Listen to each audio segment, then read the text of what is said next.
Welcome to the GameLink podcast. I'm your host, Lebbi, and as always, I'm joined by my friend Elmer. Hey there, ho there. This is the podcast where we talk about video games and their related movies. Or television or, well, whatever kind of web-based series adaptations in a couple of cases with Legend of Neil that one time. Or have we haven't done Legend of Neil yet, no. Ooh, that was a fever dream. Yeah. Or is that the Mescaline flashbacks? Mescaline flashbacks, I gotcha. Yeah, we've been away for a while, but we're doing well. I hope you guys are doing good.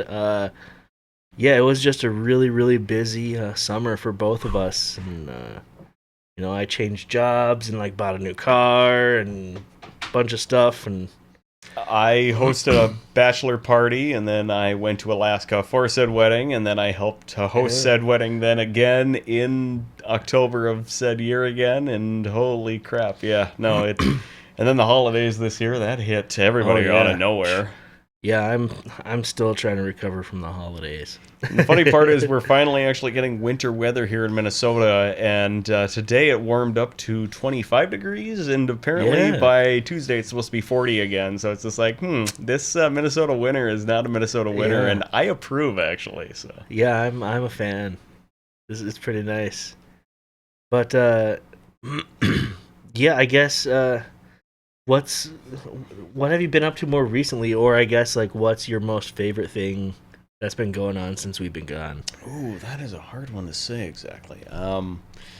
So I've been kind of racking my brain as of late and trying to figure out a new hobby that helps me to kind of relax and calm down. And my better half, Archangel, came up with the greatest thing possible for me, and she picked up for me for Christmas this year something called a Metal Earth statue figurine. And what these things are is they are these little metal, tin stamp metal statues that you build yourself. It's like a cross between a hidden picture, a Lego set, and origami. And you have to put it together and assemble it in the right order. As you're following these instructions, you got to bend things in the correct direction and the correct orientation.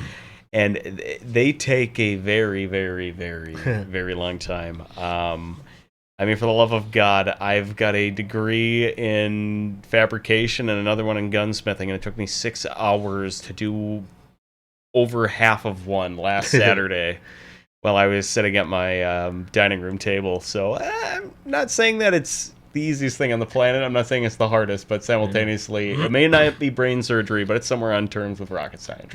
It sounds fun, or interesting at least. But so I just completed a Boba Fett one, and I just got in the mail on Friday my T-800 Terminator one. I'm so excited!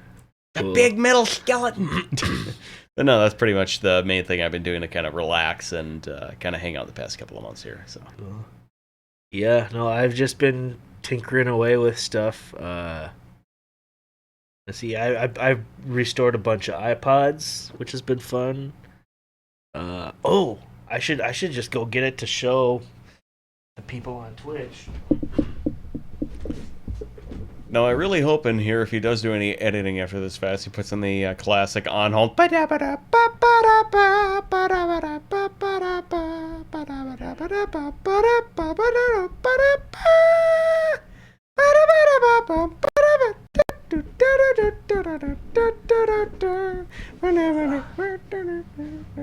Yay! All right, I'm back. Now, what is behind door number 2, contestant? So the most recent thing I made was this shadow box.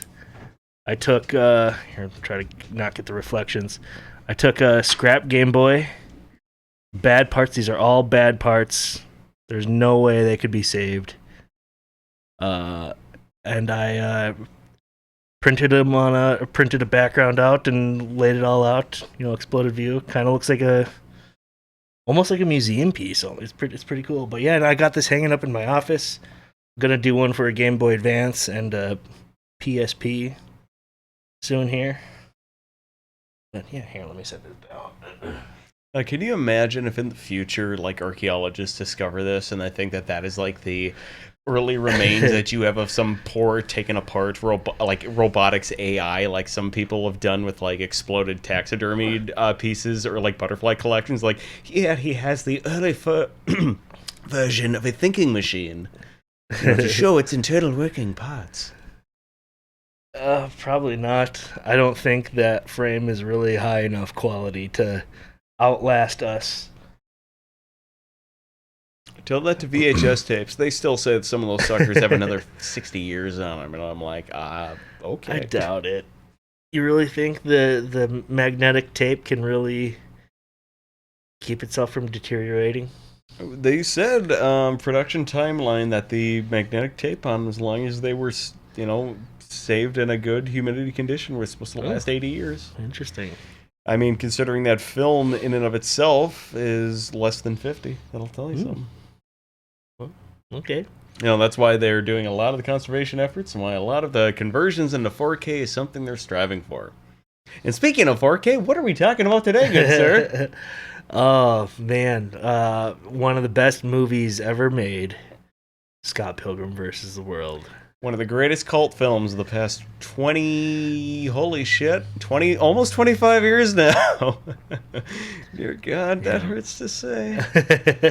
Considering this movie came out in 2010 and that still feels contemporary. Yeah, this movie came out 14 years ago almost. But it's my favorite movie. I have the official theater poster mounted on the wall over there. And actually, Elmer gave that to me probably about 10 years ago now. I believe it was. Yes, it was. Yes. Yeah. So, we'll be talking about the game a little, and then we'll touch on the animated series just a bit. But Elmer hasn't been able to see it yet, so. Me trying to watch any kind of serialized media is kind of a pain in the butt, considering my schedule, Archangel's schedule, and just our attention spans in general. So, we're a little loosey-goosey in terms of that. But the game actually released at the same exact time as the movie, so I don't know if you want to go first or if you want me to go first. Well, I guess here's the thing on that. I know absolutely nothing with the actual source material, with the actual comic strip material. Yeah, I haven't read the comic either. I was going to say, do you probably know about it, more of it than I do? Because all I know of it is the movie, and you've at least seen the movie and the TV series, so I know Jack beyond that. Yeah, I think in the comic book he ends up with knives. Again, I may be wrong. I haven't read it, but it's on my list of books to buy and then never read. So. As I have said on multiple occasions to Lebbi, dear God, you can read? It hurts, but I can do it. Less of an insult to him and more of an insult to myself, going, whoa, you can read? Not even I can do that. See my shirt? It says Adidas. No. Here, well, why don't you start with how this movie went? It has a pretty great cast. No, this movie is like so many few actual classic films can be described as kind of being lightning in a bottle. After the series was actually published, the person who later went on to direct this film, also co-write on the actual production screenplay for it, Edgar Wright, gentleman who directed such classics as the original BBC series Spaced, with Simon Pegg and Nick Frost and Paddy Considine and a whole bunch of other great British comedians. Shaun of the Dead, Hot Fuzz, The World's End, Baby Driver, the original guy that was going to write and direct Ant-Man and then went, no, I can see the writing on the wall, screw you guys, kind of thing, and jump ship. But while working on Hot Fuzz, he was finalizing the edit on Shaun of the Dead. Somebody actually gave him or showed him some of the Scott Pilgrim comics. Oh. And he actually got into that and actually started reading that a little bit. And apparently, it was while he was the option actually came up to adapt a script for the Scott Pilgrim movie. It was around the time he was finalizing his edit on Hot Fuzz, and so he started kind of cutting together and just kind of putting together in his head what he wanted to do for that. And to him, there's only one person who could ever play Scott. And that was because he was watching one of his favorite comfort TV shows, Arrested Development. And apparently, he just walked up to the creator of Scott Pilgrim and just said, "There's only one person who can play Scott because he's Canadian and he fits the bill." And the other guy just said, and goes, "You really think we can get him?" He goes, "Yeah, I think we can get Michael Cera." But no, it just sounds like it was I wouldn't say even a labor of love. It just sounds like everybody who was involved with this just wanted to make a movie that they all believed in. From, I guess I should say, from the behind the scenes production to it, with the music, which features one of your favorite bands of all time, Anamanaguchi. For the chiptune features to it, apparently Beck, as well as somebody else, was a big influence in the actual writing of many of the actual bands, the on-stage bands. Anamanaguchi didn't do any music for the movie, but they did all the music for the game, and they did the music for the animated series. Oh, okay, never mind. Yeah. Oh, I liked that little thing flashed in the corner of the screen next to me going, "Lying bullshit, asshole." No. Yeah, that might have... If the camera overheats, yeah, that's what's going to happen. Uh-oh. Well, guys, if we go bye-bye, we're just going to let you know that we love you, but our annoying voices will still be here haunting your eardrums long after our evil visages long extended from your viewership. Anyway... the rest of the cast of this film is incredible for people who have gone on to become like who's who of different franchises or acting powerhouses. I mean, American Emily I can never say her goddamn name. Are you talking? It's not Emma. It's Emily. No, it's Ellen, right? Ellen Wong? No, I'm talking about Ramona Flowers. Oh, Mary Elizabeth Winstead? Mary Elizabeth, not Emily. I remember the Winstead part, but I couldn't remember the first part. But, Mary Elizabeth Winstead. Brie Larson pops up here for a fashion. Luke Evans. No, not Luke Evans. The other one. Chris Evans. Oh, Chris Evans. Chris Evans. Kieran Culkin. I mean, dear God, Aubrey Plaza, Anna Kendrick. Just go down the list. I almost said Jason Mantzoukas again. Jason Schwartzman. Jason Schwartzman. I've been doing this all night. I've been wanting to call him that. I'm like, no, that's Adrian's son. God damn it, not the Zooks. Good God. Mae Whitmore. Whitman. Yeah, I mean, you just look at this, and this film is... Yeah.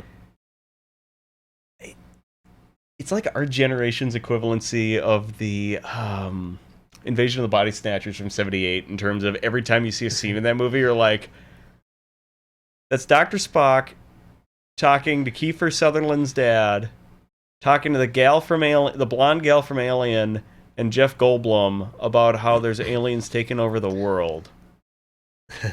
Oh, and also that's the guy who plays Monk's wife. What? Yeah, this is that equivalent in terms of everybody who's anybody just popped up in this movie and just seemed like they had a great time. But so this film was made to be a wide release via Universal and was released on July 27th of 2010. And considering it had about an $80 million budget,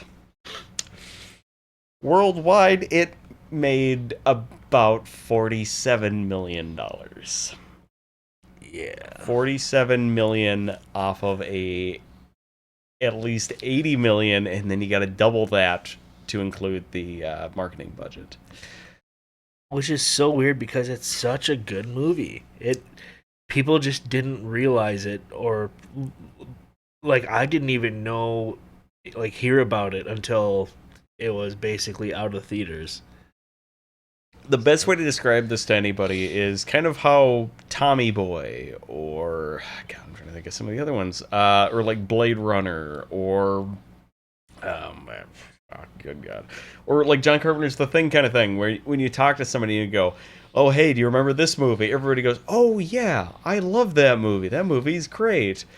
And then you go, "Yeah, did you see it in the theater?" "No, I caught it on video." "Why?" "Because no one saw it in the theater, because it made jack shit." Yeah. "Oh, really? It didn't make it? I thought that movie was a hit. It's so good." Yeah, quality and viewership aren't exactly the same level kind of thing.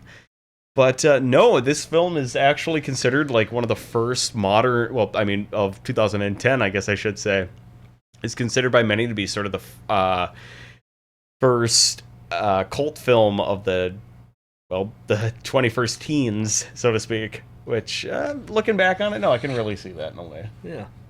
There, I got rid of the the temperature warning. He cropped it out of the goddamn camera feed. That's like putting electrical tape over the check engine signal. Yeah. Come on, man. Out of sight, out of mind, baby. Yeah, no, this movie is just genuinely a masterpiece. It really hit home with me when it came out. I've seen it, I mean, at this point, probably about 200 times. It's real good. Yeah, and the game came out at the same time. If you haven't heard of the game or seen it, it's like a beat 'em up game, much like Rebel City Rampage. If you've ever played that for the NES, it has like a Mega Man style like boss selection where you can like there's like an overworld and you can fight. You know, you fight your way through like the evil X's. It's great. It has like a lot of like references to other video games, like Guitar Hero and Mortal Kombat and stuff like that. It's like generally a really fun like arcade style beat 'em up. It's kind of like remember like the 4-player like Teenage Mutant Ninja Turtle arcade games or like the X-Men arcade games. Turtles in Time or anything. I was gonna say if it was kind of like a Streets of Rage or a dudes kind of thing. Yeah, just like that. A lot of fun. Plus, my favorite band of all time, Anamanaguchi, did the entire soundtrack for the game, which I think they either just finished or are doing a Scott Pilgrim soundtrack tour right now. They probably finished it already. They also, like I said earlier, they came back and did the music for the animated show as well, which was awesome. There was like a lot of hype around the game, but it like almost wasn't a thing. It was basically made in just 5 months. Because Ubisoft Montreal were the ones tasked with making the game. But a Ubisoft studio in China ended up doing most of the heavy lifting. The director of that studio, Richard Sau, said, and I'll quote, "So I'll give you a good example." Back to Scott Pilgrim. Scott Pilgrim originally started in Montreal and was supposed to be completed in Montreal, but what happened was that Montreal wanted to reprioritize some of their workers for a next generation product, and they didn't have enough resources on hand to complete the Scott Pilgrim game. They also felt that there wasn't enough time left already, and they at that time they had about 6 months to launch the game along with the movie, and they only had one level completed with one set of characters. But all the pre-production stuff was done, so the whole plan was already set. They just needed to make it. They felt that that to make like the other 6 levels and the characters and stuff was going to be impossible to do within the time, so they had to find a studio, and none of Ubisoft's other studios would touch it, like not with a 10-foot pole. Like nobody wanted anything to do with it because you could not finish 80% of the game in just 5 months. But Richard Zhao thought it would be a great opportunity since his Ubisoft studio in China was just launched. They had never shipped a game. Everyone working there was a complete rookie. So he took it and they did like, I mean, they did pretty much everything. So like Montreal basically just like told them what they wanted, and then they'd say like, well, we don't have time for this, and like things like this need to change.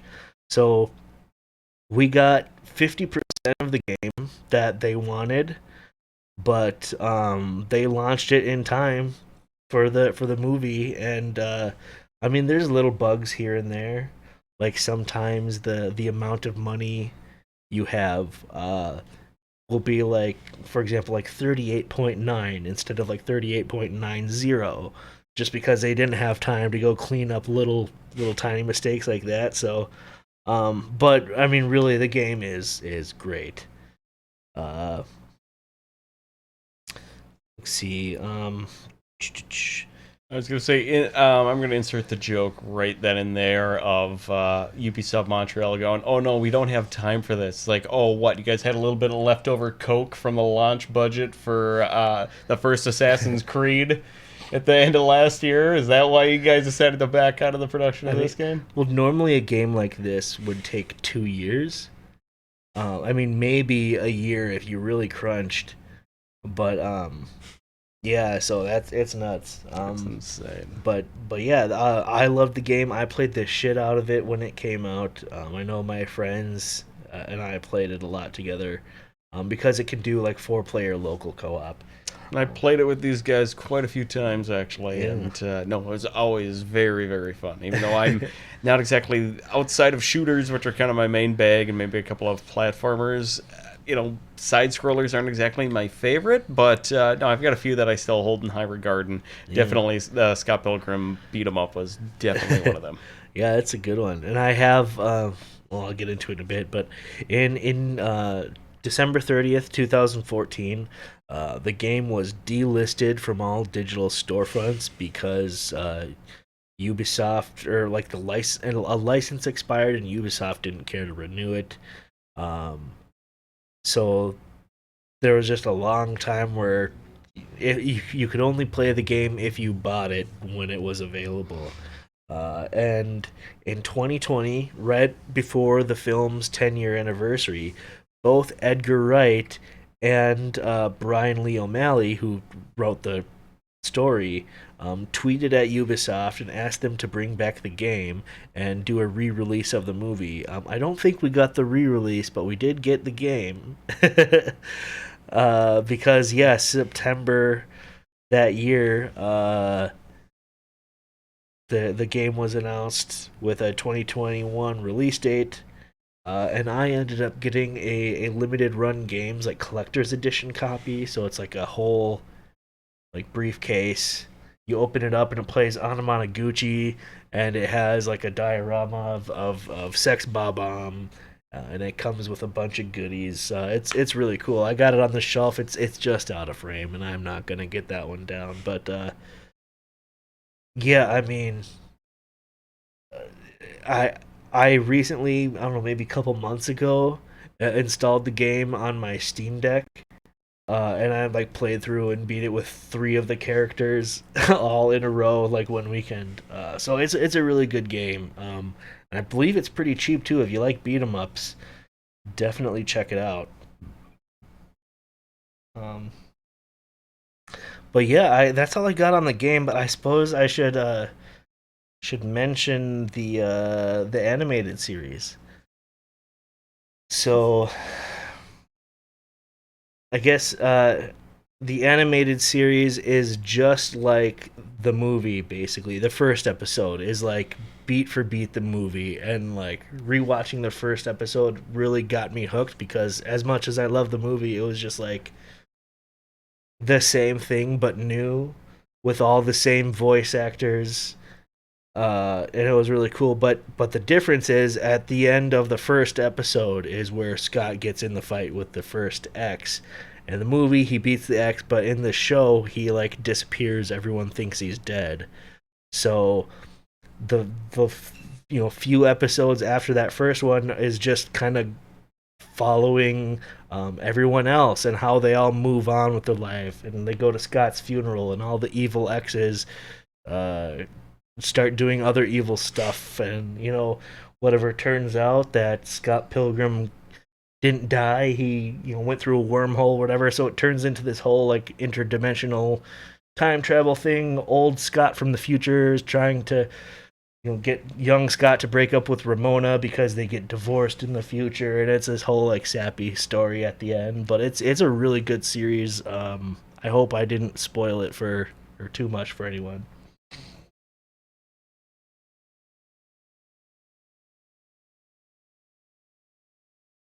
They did Into the goddamn Scott Pilgrim verse without us even knowing there was such a thing as a Scott Pilgrim verse. Yeah, yeah, Eh. yeah. I kind of rambled through it, but I figured that's kind of okay because I don't really want to spoil everything. But I really enjoyed it. Not as much as I like the movie, but I'll definitely be rewatching that again soon. And I admit I'm still very excited to see it, considering so many people on that show that have come back again. It's just like, holy crap! You wouldn't, just thinking of where they started back then in 2009 when they were probably shooting this in 2010 when the film came out. It's like, holy crap! Yeah, it's really cool. One thing I liked about the series is I was kind of telling you earlier. Um, it kind of touches on how everyone kind of realizes how creepy it was for an adult to be dating a high schooler. Yeah. And it kind of like focuses on how much Knives kind of like thrives and like becomes like a kind of badass person without making Scott her identity. Like she replaces him playing bass in his own band. Hmm. It's really cool. No, I really like that too. If anything, I guess the one thing that did always kind of rub me the wrong way when watching the film was in terms of just how much she was a sort of it's just kind of devoted to him in that respect in terms of how she was obsessive. But Smitten. but thinking about that now, having rewatched this for the first time in probably close to about 5 years or so, Yeah. I did kind of look at it and go, well, it's literally young love, young puppy love kind of thing. So I can kind of see that to a certain extent. But no, I'm glad to hear that is one thing that is actually brought up and to go, oh, no, we're going to bring the character actually full circle on that. Yeah. So that's awesome to hear. No, that was great. But yeah, I guess we can kind of like rebeat the story of the movie for anyone that needs a refresher. Because it is great. I mean, Well, we shall now set the scene. It is early 2000s, suburbs of Toronto, Ontario. And you have people in the indie music scene. I know, I want to put a gun in my mouth, too. No, it's not that bad. No, we were kind of joking about that. And we're trying to exactly pin down what we'd call the soundtrack to this movie. And we're like, it's indie. It's like, well, I mean, yes, indie's a good word for it, but what is the actual genre term for the music for this? And when we looked it up, it was, what was it? It was like garage rock. Garage rock. What was the other one? It was a type of blues rock. Blues punk. Yeah. Blues punk, and then there was a third one. It was indie rock. Garage rock. Yeah, blues rock. Blues punk and like indie something. And we're just like, it's like, come on, guys. This movie's almost 15 years old. You guys got to have a better word for it by this point. I mean, come on.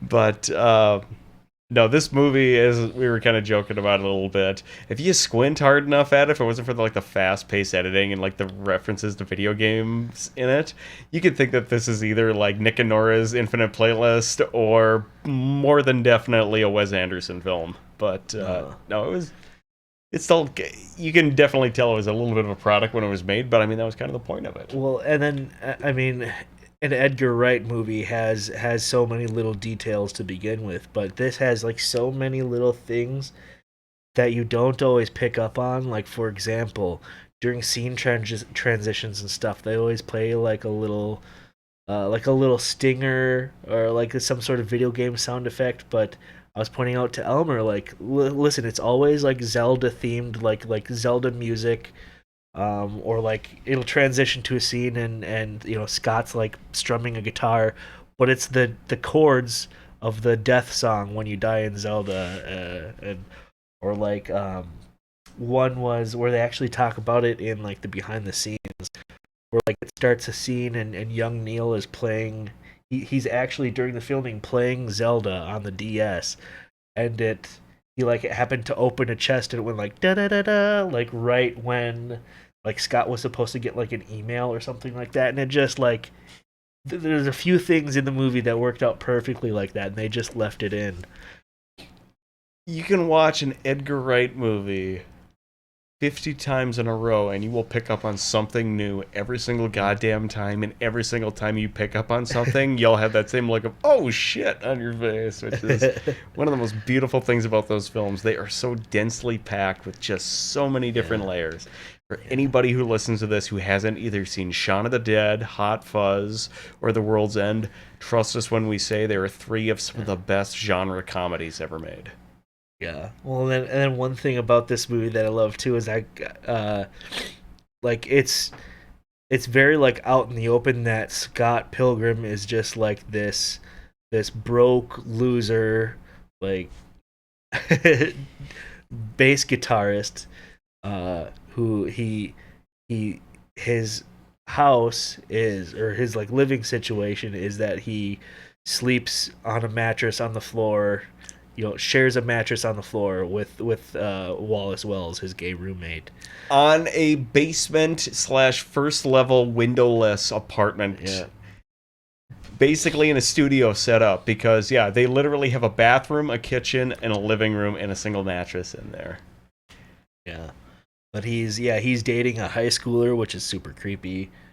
And then he ends up like getting infatuated with this new girl in town, Ramona Flowers. And another like great thing that just happened to work out and they left in the movie was like, when before he actually meets Ramona for the first time, they're at a party. He walks up to a guy with a piece of paper. He goes, "Hey, have you seen a girl with hair like this?" And he holds up a paper and it's just like a bunch of scribbles. And the guy just takes a look at it and goes, "Oh yeah, that's Ramona Flowers." And it's silly because like, how does he know what the scribbles are supposed to represent? But also, during the filming, it was supposed to be like a picture of like Ramona from the comic book, like an actual picture of her. But instead, Michael Cera just scribbled on a piece of paper right before the scene, and they went with it. Which feels like one of the most just Edgar Wright jokes possible. Just going, you know what? Yeah, we got this. Go for it. Yeah. Oh god. But anyway, we find out that he starts dating Ramona while he's still dating a high schooler, and then he finds out that all 7 of Ramona's exes have formed an evil league to decide the future of Ramona's love life, and that if he wants to be with her, he has to defeat all 7 of her exes. But he doesn't finish reading the email because he thinks it's so boring, and he actually cuts it off. And then it's a total surprise to him while he's actually at a his first Battle of the Bands meetup that they have. It's probably the funniest, my favorite band in the entire film, which, may they rest in peace. They had the full ending that Crash and the Boys, where one of the boys is a young woman who plays the drums. Young little Asian girl who looks like somebody straight out of a Baby Metal Baby Metal She's cover. Probably like 10 years old. Yeah. I don't even think the drummer's a boy. Little 10-year-old Asian girl just gives him the finger over the top of the drums. It was like, they're like, "We're Crashing the Boys." And then Wallace Wells is like, "Is that girl a boy?" That's when she reaches over. Yeah. Yeah, I know that it's great, and then like each Evil X fight has like its own little charm to it. Each one has its own little inside reference to whatever it is, too. I mean, the first one they fight, is that David Patel? Matthew Patel. Matthew Patel is a reference to Bollywood cinema as well as Bebop, Yep. which is a lot of fun if you've never really listened to it within that terms of the musical sphere. Yep. The second one, Lucas Lee, he was a skater turned movie star. So you can instantly hear the Sum 41 and the Blink 182 start playing in your head of skate pop, flying down the rails on that. And then next up is the third one was the vegan bassist of Scott's ex's new band. which you can almost feel that being sort of like the new, quote unquote, like the new emo punk of that era that was kind of taking place, like the early Fall Out Boy, or basically like some of the like the girl-centric version of that. That era, basically, Scott's ex-girlfriend is Paramore. Oh, I never thought of that. I was thinking that she was maybe supposed to be more like a Lady Gaga, but no, she is supposed to be Paramore. Yeah. Ooh. Yeah, and then her bassist is her new boyfriend, but also one of Ramona's exes, and a vegan, so he has crazy vegan mind powers, and it's really fun. He's played by one of the former Supermans, Brandon Routh, the one who may or may not have been hit upon by Bryan Singer during Superman Returns. So keep that one in your back pocket. I just need to remember. So the vegan police. Yes, it's yes. Yeah, you trying to remember who they were? Yeah. So it's Clifton Collins Jr. and it's Thomas Jane, which is so funny as hell when those two pop up. yeah. When he beats the vegan boyfriend, he tricks him into drinking milk or like milk in his coffee. It's basically the scene from Princess Bride, but dumber. Yeah, so the vegan police come to take away his vegan powers, and it's these two. Please tell me you're gonna put that on screen. I can't put it on screen. Oh, damn it, that's so funny. But no, that's exactly what they look like. Thomas Jane and Clifton Collins Jr. look exactly like those two. Well, that's from the comic. That's what I mean. That's the funny part. They look just like that. Yeah. Freeze. Oh, vegan police. Oh, it still makes me. Yeah, Thomas Jane and Clinton Collins. And those two are just great whenever they pop up. No, the cast in this film is just stacked. I mean, we're talking about these different exes. Brandon Routhwood is brought up for the third one. I mean, the ex of Scott in this is Brie Larson, Academy Award nominee for Room, as well as now famously playing Captain Marvel in the lowest grossing Disney film of the past 30 years now. Yeah. But and I said earlier, the Scott Pilgrim animated series is Brie Larson's first voice acting role. And Oliver's like, well, not counting all the ADR she had to do for the MCU. And he thinks about it for a second. He goes, "You're not wrong." He goes, "Well, yeah, this is our second voice acting role." But yeah, let's see who's number 4. Number 4 is the girl, right? I thought it goes in reverse. It goes from 7 down to 1. Or is it the other way? It's 1 to 7. Oh, 1 to 7? Because Lucas Lee is number 2, LL, 2 L's. Oh, okay, I get you. Oh, yeah, because they count the twins. They count them both. I forgot about that. So Matthew Patel, we're both going, oh, is he somebody? And we looked at his IMDb and we're like, nah. And we're like, number 2, we're like, oh, Lucas Lee. We're like, hey, Chris Evans. There's the ninja girl who can... Mae Whitman. Great Mae Whitman, for anybody who is for any other great voice or big animation heads out there, or people who are my Avatar: The Last Airbender fans out there. Yes, Mae Whitman. But then there's the Katinagi twins. Which if I'm like, this feels a little early for it to be a Skrillex reference, but this feels like an early Skrillex reference. Yeah, which they're a twin DJ duo. And they had like a head-to-head battle of the bands where the twins were on one stage and Scott's band was on another, and they played at the same time. And it was like this really kind of like weird cheesy thing where their music summoned like giant kaiju that fought over the crowd. But I mean, it's very video game-esque, and it worked. Yeah, and then finally, Gideon, the mastermind behind it all, played by Jason Schwartzman. The great Jason Schwartzman, which when you see him in this film, you're like, dear God, he looks like he's in his 20s. And then you see him in Asteroid City, you're like, dear God, was this guy born 40? But the thing is, he's like he's the owner of the world's largest indie music record label. He did the same thing to me earlier.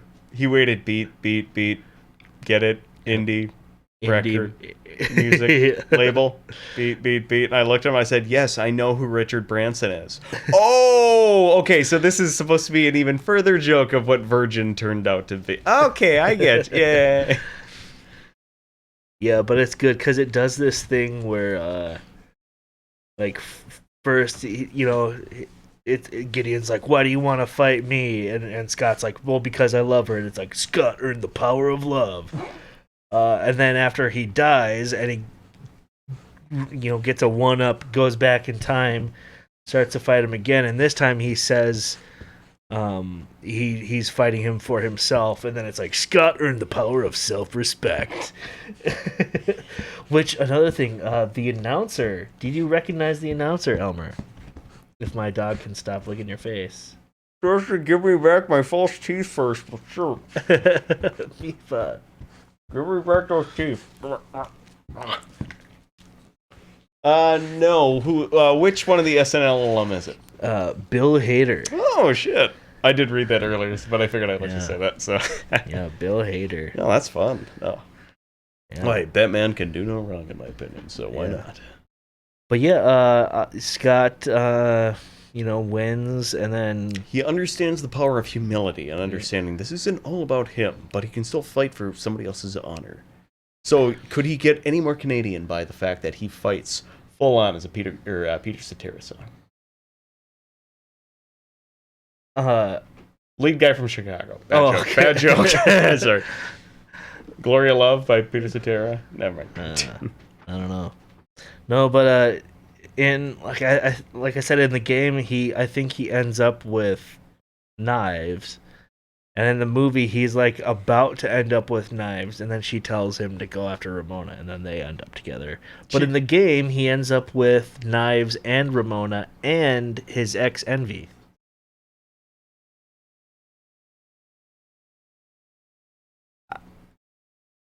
I don't make the rules. Are you sure that's not the reason why they pulled it off of PSN Network and the other thing is because they're just like, no, we're not going to run a goddamn train on a 17-year-old? Jesus Christ. Yeah, but that's the movie, so... No, it's a classic. I'm just still flabbergasted by that ending for a video game. What the hell is wrong with that? Well, I guess I don't know if it like outright says it, but it implies it. Like the end screen is just like a picture of them all like together. Okay, I mean, yes, I guess if they do it where it looks more cutesy anime-ish, that's one thing. You make it look like Hamtaro, great. You make it look like harem anime. But yes, no. This film is, as I was talking about earlier, this is definitely, I would call, one of the first great cult films of the early 2000s. It is definitely one that I know for a fact is going to be talked about for years from now in high regard as being like an encapsulation of an era in and of itself. Yeah, definitely. Well, with that in mind, I think you all know what we're gonna say, but bop or flop for you, Elmer? Oh, this is a bop and a goddamn half. No, it's fantastic. I still am sad about the fact I never got to see this in theaters, and I trust me, having known then what I know now, I mean, I would still be out in the street corner every single day with sandwich board yelling, the end is nigh, go and do this kind of thing today. Which we'd see how many people actually listen to me, and how funny would it be if I actually had it down on like a day-by-day basis. I can tell people like, seriously, buy stock on this day, and they're like, oh wait, no, the crazy guy is actually spitting the truth. But no, I'd be like, seriously, go see Scott Pilgrim. It's a good-ass movie. But yeah, no, it's gonna stand up as probably one of the greatest films from the 2010s, as well as probably being one of the best of Edgar Wright's career. Yeah. Yeah, no, I definitely. I mean, this movie is a bop without a question. Like I said, my personal favorite movie. If you haven't seen the movie for some reason, this is your call. You need to see it. I mean, dear God, it's across just about every streaming platform in one regard or another, in terms of either if you have to rent it or watch it with goddamn commercials. Yeah, I know it's on Amazon. I know it's on Netflix. So. Yeah, no, you need to at least experience this movie once. It's a real good time. It doesn't really take itself too seriously, so. Oh, at no simple point in this do you feel like it's taken itself seriously. I mean, from the actual get-go. And as one point as we picked up on it, we didn't even realize it. They were in a party scene that apparently they shot on location at like some rental property that they found in Canada.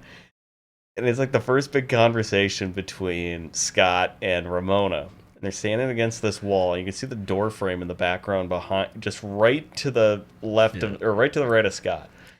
And right in line with the top of it is a fucking light switch. Yeah. I looked at Elmer and I was like, you see that light switch? And yeah, like 6 feet off the ground, there's a light switch.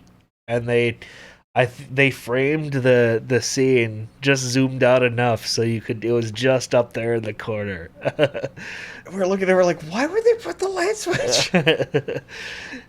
Yeah, no, they were talking about that during the behind the scenes, and they're like, we still don't know what that light switch was for, but it was there. So. Yeah, awesome. Well, anyway, that'll about do it. I know it's been a while. And maybe we won't be doing this weekly, but we're going to be doing it again here. We are going to be soon because, as we all know, famously, coming out on the 8th of February, debuting simultaneously across both Paramount Plus and YouTube, the highly anticipated Halo Season 2? Oh, yeah. Except this time we won't do... What do we do? 4 episodes on it? Oh, God. I don't remember how many watched at a given time, but dear God, that was... Yeah, we did 1, 2, 3 in Reach. Oh. Yeah. No, maybe we'll do 1 episode on it. Maybe. We'll try to get through it. We'll see how it goes. We're not gonna do the play-by-play. Yeah. I kind of think what we ended up doing with Last of Us is probably the best format for doing any of those kind of series like that. Yeah. But, I think that one caught all of us by surprise in terms of them going, oh, by the way, beginning of the year, Halo Season 2 is coming out. And everybody went, one, who asked for Halo Season 2? Right. And 2, you shot Halo Season 2? Well, I hear they got people working on it that have actually played the game now, so. Ooh, that's a hopeful concept. We'll see. But anyway... we'll end the podcast recording here. So until next time, I'm Lebbi. I'm Elmer. Have a great week, guys. Stay safe and stay sexy. Take care.